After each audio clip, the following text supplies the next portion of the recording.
Audiolivro Justiça Divina, capítulo 66.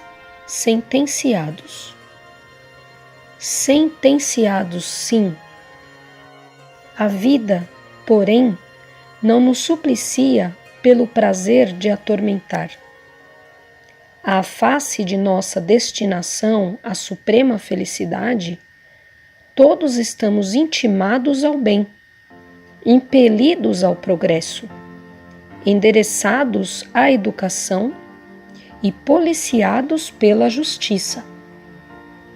Jesus, o divino penalogista, exortou-nos convincente: perdoa não 7 vezes, mas 70 vezes 7. É que o mal expressa grave desequilíbrio naquele que o pratica. Comparados às moléstias do corpo, a dor moral de haver ferido a alguém é o abscesso reclamando o dreno adequado. O vício é a fístula corruptora, esperando remoção da causa que a produz. E a delinquência é o tumor de caráter maligno, comprometendo a estrutura orgânica, em prenúncio de morte. Esposar revolta e vingança seria expor o próprio sangue a infecções perigosas, entrando voluntariamente nas faixas destrutivas da enfermidade. Tolerância e perdão, por isso, constituem profilaxia e imunização infalíveis. Diz Allan Kardec: as penas que o espírito experimenta na vida espiritual ajuntam-se às da vida corpórea, que são consequentes às imperfeições do homem, às suas paixões, ao mau uso das suas faculdades e à expiação de presentes e de passadas faltas. Esparze, desse modo, as vibrações confortativas da prece sobre todo aquele que caiu no logro do mal. O caluniador está sentenciado à repressão da própria língua.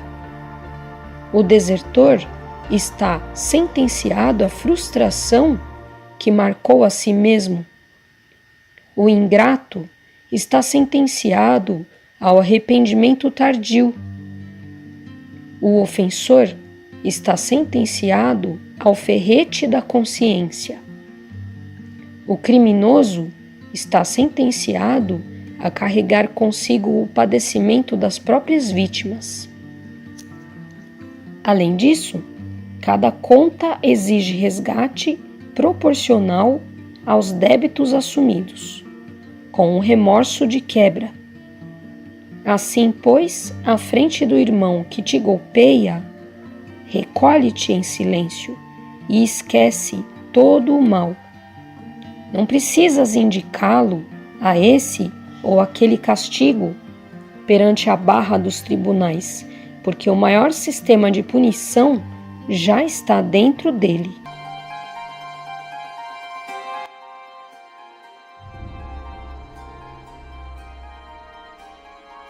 Audiolivro Justiça Divina, capítulo 67. Falibilidade.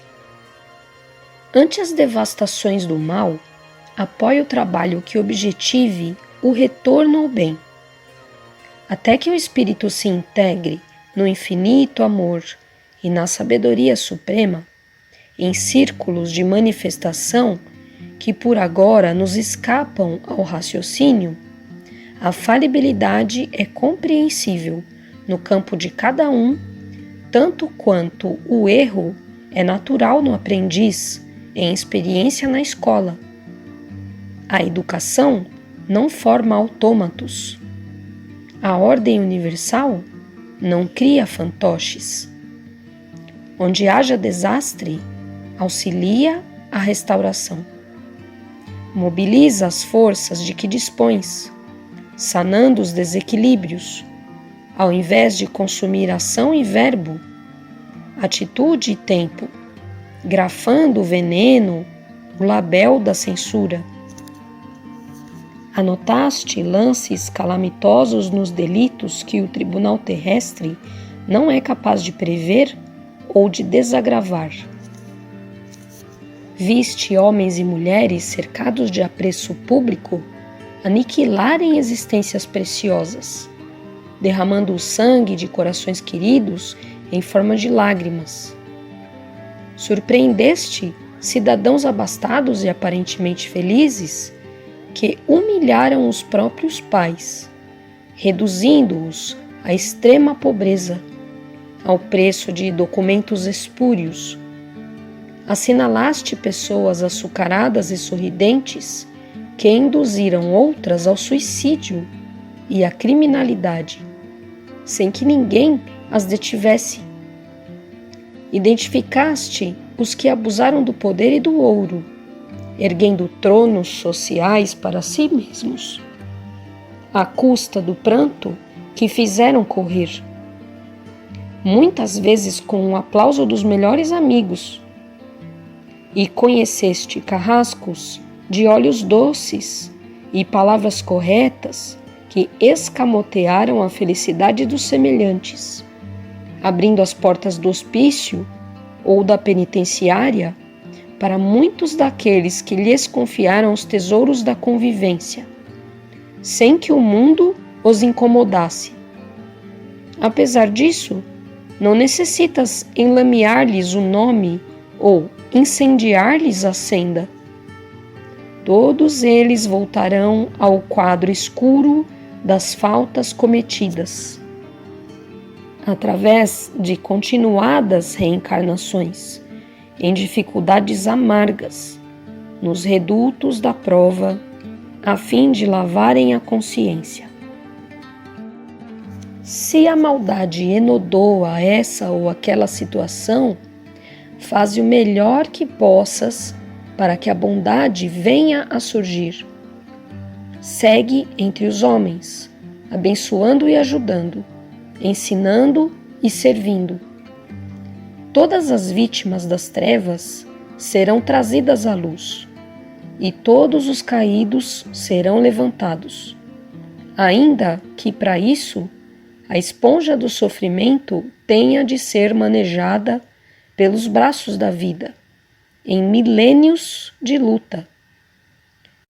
Isso porque as leis divinas são de justiça e misericórdia, e a providência inefável jamais decreta o abandono do pecador.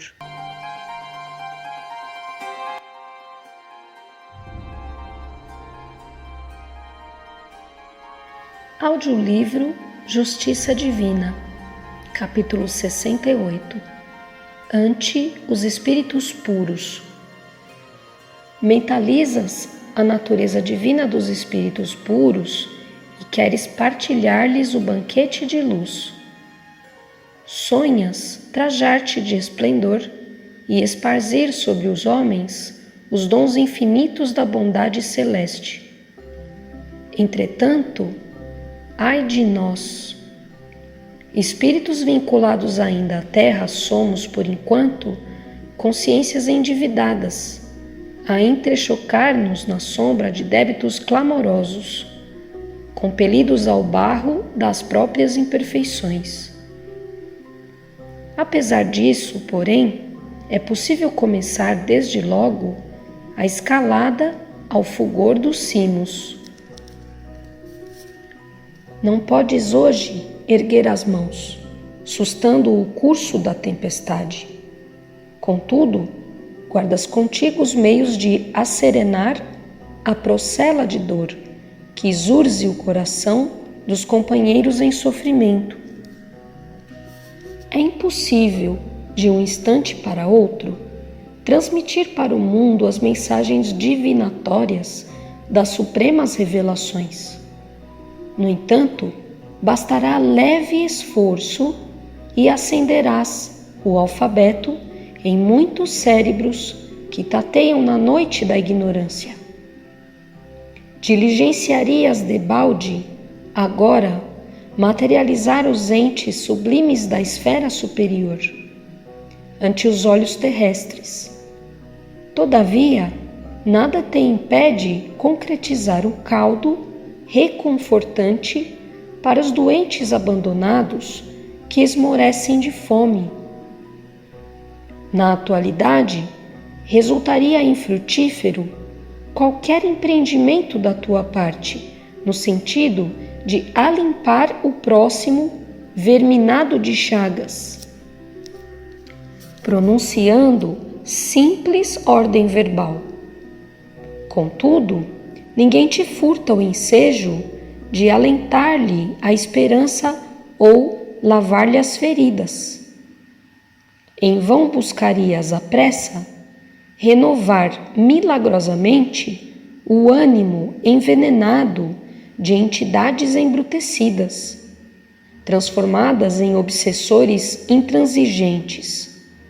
No entanto, consegues aliviar, em bálsamos de oração e de amor, as mentes desorientadas, fronteiriças à loucura. Reflete nos mensageiros divinos, respeita-lhes a missão e roga-lhes apoio na sua caminhada. Mas não tentes obter de improviso as responsabilidades que lhes pesam nos ombros. Não reclames para os seus braços o serviço do sol. Cumpre os deveres que te competem. Para isso, não te digas cansado, nem te proclames inútil. O verme infinitamente distante do pensamento que te coroa é o servo esquecido que aduba a terra, para que a terra te forneça o pão.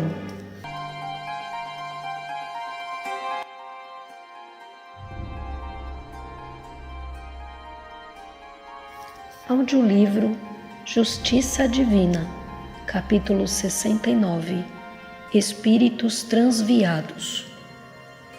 Caminham desfalecentes, embuçados na sombra, ainda que o sol resplenda em torno. Sonâmbulos das paixões em que se desregravam, são cativos dos seus próprios reflexos dominantes. Por mais se lhes atraia a atenção para as esferas sublimes, encasulam-se nos interesses inferiores, encarcerando na terra as antenas da alma. Aferrolhavam o coração no recinto estreito de burras preciosas e sentem-se no esquife, como quem se refestela em poltrona de ouro. Empenhavam as forças a tiranizarem multidões indefesas, manejando o verbo fácil, e deitam oratória fulgente no barranco em que se lhes guardam os restos, qual se ocupassem os primeiros lugares em tribuna de honra. Aniquilavam recursos, plasmando imagens viciosas, em nome do sentimento, e escrevem ou gesticulam. Na solidão, supondo transmitir emoções enfermiças a legiões de admiradores imaginários. Aprisionavam a mente no egoísmo feroz e tornam a paisagem doméstica à maneira de loucos, envolvendo os entes queridos em fluidos tentaculares. Hipotecavam energias aos prazeres sensuais e choram agressivos na clausura da cova, disputando com os vermes a posse do corpo transformado em ruínas. Empregavam as horas e laqueando a si mesmos, e vagueiam errantes, hipnotizados por inteligências corrompidas com as quais se conjugam em delitos nas trevas.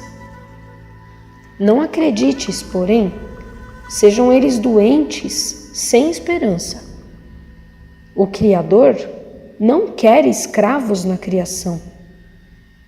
Todos somos livres, para escolher os nossos caminhos. Por isso, quase sempre, em sucessivas reencarnações, gastamos séculos no mal, a fim de entender o bem. E se a lei te permite conhecer o suplício das consciências transviadas para lá do sepulcro, é para que trabalhes em teu próprio favor. Corrige em ti mesmo tudo aquilo que censuras nos outros. Clareia-te por dentro, aprimora-te e serve. Enquanto no corpo físico desfrutas o poder de controlar o pensamento, aparentando o que deves ser, no entanto, após a morte, eis que a vida é a verdade, mostrando-te como és.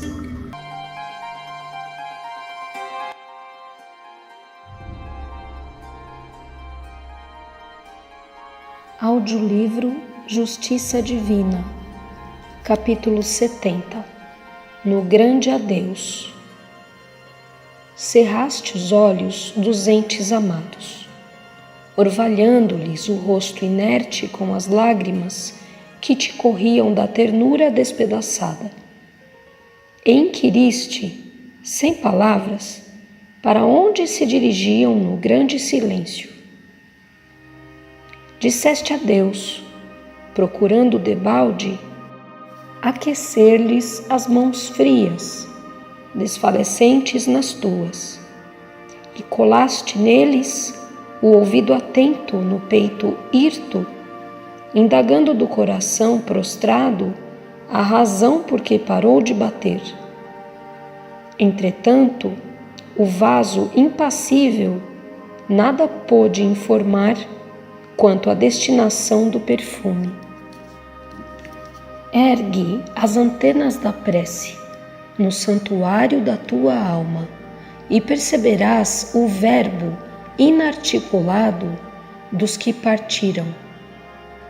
Saberás então que te comungam a dor, estendendo-te as mãos ansiosas, arrojados à vida nova, querem dizer-te que ressurgiram, extasiados perante o sol que a imortalidade lhes apresenta, suspiram por transfundir a saudade e o amor no cálice da esperança, para que não desfaleças.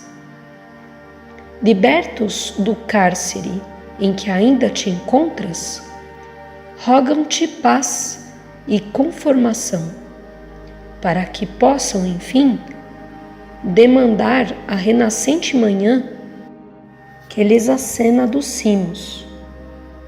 Não lhes craves nos ombros a cruz da aflição, nem lhes turves a mente no nevoeiro de pranto que te verte da angústia. Honra-lhes a memória, abraçando os deveres que te legaram, e ajuda-os para que avancem com a tua bênção, de modo a te prepararem lugar na pátria comum em que todos nos reuniremos um dia.